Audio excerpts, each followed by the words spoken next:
ஆன்மீக அன்பர்களுக்கு வணக்கம். ஸ்ரீமத் குரு சித்தானந்த சுவாமிகள் தேவஸ்தானம், கருவடிக்குப்பம், புதுச்சேரி.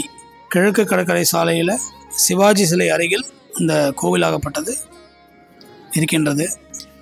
அவர் பேர் இயற்பெயர் சித்தானந்தர்னு பேர்.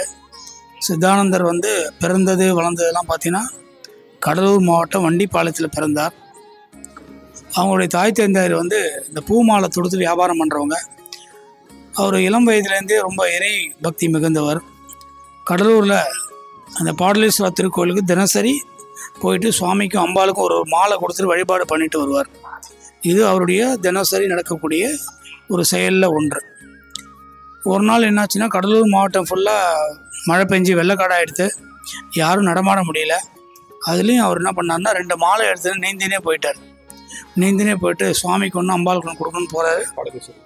பாடலீஸ்வரர் கோயில் போகும்போது அங்கே கோவில் குருக்கள் என்ன பண்ணுறா, மழை வெள்ளம் ஏற்பட்டதுன்னு சொல்லிட்டு கோவில் நட சாத்திட்டு அவர் கிளம்பிடுறாரு. இதனால் அந்த சித்தானந்தர் போகும்போது கோவில் நட சாத்தியிருக்கு. அவர் என்ன பண்ணுறாரு, அந்த கதவுல மாலையை மாட்டிட்டு சுவாமிகிட்டையும் அம்பாள்கிட்டையும் பிரார்த்தனை பண்ணிட்டு சொல்கிறார், நான் தினசரி மாலை கொண்டு வந்து கொடுப்பேன், இந்தமாரி காரணத்தில் தாமதமாகிடுது, இன்றைக்கி இந்த மாலை வேணும்னா நீங்கள் எடுத்து கழுத்தில் போட்டுங்க அப்படின்னு சொல்லிட்டு பாடலீஸ்வரர்ட்டையும் அம்பாள்கிட்டையும் சொல்லிட்டு ஒரு வீட்டுக்கு வந்துடுறாரு. மறுநாள் காலம்பரை கோவில் குருக்கள் சித்தானந்தர் வீட்டுக்கு போகும்போது கேட்குறாரு, என்னப்பா நேற்று வரலை அப்படின்னோடனே இவர் நடந்தது இதுமாதிரி சொல்கிறார். சரின்னு சொல்லிட்டு குருக்கள் பூட்டின கதவை திறந்து கோவில் உள்ள போய் பார்த்தா சுவாமி மேலேயும் அம்பாள் மேலேயும் கழுத்தில் மாலை இருந்தது. அப்போ அந்த குருக்களுக்கு தோண்டி இருக்கு, இந்த சித்தானந்தர் ஏதோ ஒரு இறைசக்தி இருக்குது அப்படின்றது முதல் முறையாக அவர் தான் உணர்றாரு. அப்படி இருக்கும் பொழுது ஒரு நாள் குருக்கள் கோவில் வேலையெல்லாம் முடிச்சுட்டு சித்தானந்தரோடு பேசின்னு இருக்கார். சித்தானந்தர் கேட்குறாரு, என்ன குருக்களையா முகம் வாட்டமாக இருக்குன்னு கேட்ட உடனே, என்னுடைய மகளுக்கு திருமணத்துக்கு பொருத்தம் பார்க்குறேன்ப்பா, ஒன்றும் சரிவர வரன்னு அமையலை அப்படின்னு சொன்னோடனே சித்தானந்தர் தியானத்தை பண்ணிவிட்டு குருக்களை போய் பார்த்து சொல்கிறார், சுவாமி கவலைப்படாதீங்க, உங்கள் மகளுக்கு ஒரு குறிப்பிட்ட மாதத்தை சொல்லி திசையை சொல்கிறார், இந்த ஊர்லேயே மாப்பிள்ளை வருவார் அப்படின்னு சொன்ன உடனே, சரிப்பா நீ சொல்கிறத நம்புகிறேன் அப்படின்னு குருக்கள் சித்தானந்தர் சொல்கிறார். அப்போது சித்தானந்தர் பள்ளிக்கூடம் படிக்கக்கூடிய மாணவர். ஒரு 6 மாதம் கழித்து சித்தானந்தர் சொன்ன மாதிரியே அந்த குருக்களோட மகளுக்கு திருமண வைபோகம் ரொம்ப சீரும் சிறப்புமாக நடந்து முடியுது. அதன் பிறகு குருக்கள் சித்தானந்தரை பரிபூர்ணமாக நம்ப ஆரம்பிச்சிடறார். இவர்கிட்ட சொன்னால் நடக்கும், அவர் வாயால் என்ன சொல்கிறாரோ நடக்குன்ற மாதிரி ஊர்ஜிதப்படுத்திட்டு வர்ற பக்தர்கள்கிட்ட சொல்கிறார், சுவாமிகிட்டையும் அம்பாள்கிட்டையும் பிரார்த்தனை பண்ணிவிட்டு, அது ஒரு பையன் சித்தானந்தர்னு உட்காந்துருக்கான் பாருங்கள், அவர்கிட்டையும் நீங்கள் போய் உங்கள் பிரார்த்தனையை சொல்லுங்கள், அது நிறைவேறும் அப்படின்னு சொன்ன உடனே மக்கள் என்ன பண்ணுறாங்க, பாடலீஸ்வரர் கோயிலுக்கு வரவங்க எல்லாருமே சுவாமி அம்பாளை தரிசனம் பண்ணிட்டு சித்தானந்தரை பார்த்து அவர்கிட்டையும் அவங்களுடைய பிரார்த்தனையை வச்சுட்டு விபூதி வாங்கி இட்டுன்னு கிளம்புறாங்க. இது தினசரி வழக்கமாகுது. அப்போ என்ன ஆகுதுன்னா, அக்கம் பக்கம்லாம்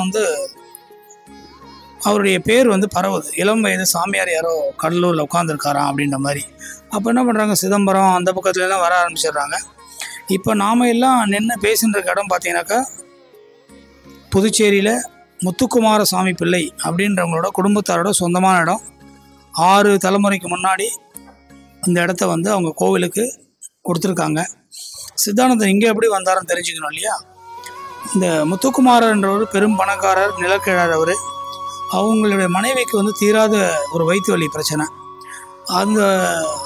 அதுக்காக அவர் பார்க்காத வைத்தியம் கிடையாது. அப்போ ரோட்டில் போகிற ஒரு முதியவர் முத்துக்குமாரா, இந்த கடலூரில் யாரோ ஒரு இளம் வயது சாமியார் இருக்காராம், போய் அம்மா பேரில் ஒரு அர்ச்சனை பண்ணிட்டு பார்த்துட்டு வாங்க, சரியாயிடுன்னு சொன்னோடனே முத்துக்குமார் அவங்க அண்ணா தம்பிலாம் மூட்டை வண்டியெல்லாம் இட்டுருந்து எல்லாம் போகிறாங்க. சுவாமியை பார்த்துட்டு அம்பாவை பார்த்துட்டு சித்தானந்தரையும் பார்க்கறதுக்கு வரிசையில் நிற்கிறாங்க.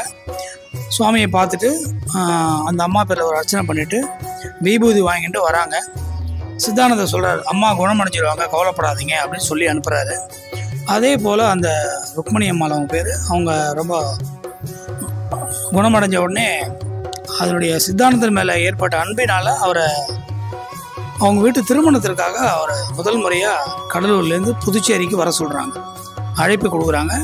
சித்தானந்தரும் வராரு, திருமணத்தில் கலந்துண்டு விருந்து சாப்பிட்றாரு. விருந்து சாப்பிட்ட பிறகு இந்த முத்துக்குமாரன் என்ன பண்ணுறாருன்னா, ஐயா நம்மளுக்கு நிறைய தோட்டம் தரவெல்லாம் இருக்குது, வாங்க சுற்றி காமிக்கிறேன் அப்படின்னு சொல்லிட்டு அழைச்சிட்டு வராங்க. இப்போ நாம் நின்று பேசிட்டு இருக்க இடம்லாம் பார்த்தீங்கன்னா ரொம்ப அடர்ந்த காடுகளாக இருந்தது. சிட்டுக்குருவி பறந்து, ரொம்ப பட்டாம்பூச்சிகள் பறந்து, ரொம்ப ரம்மியமான இருளோன்னு இருக்க இடம்.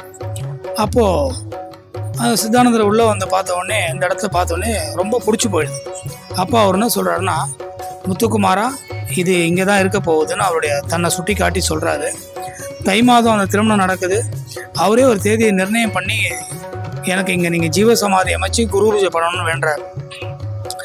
ஹேவிளம்பி ஆண்டு வைகாசி மாதம் 15ஆம் தேதி அப்படின்னு தேதியும் குறிப்பிட்டு சித்தானந்தர் அவருடைய வாயால் சொன்ன உடனே இவங்களும் மனமுகந்து இந்த இடத்த கொடுத்துருக்காங்க.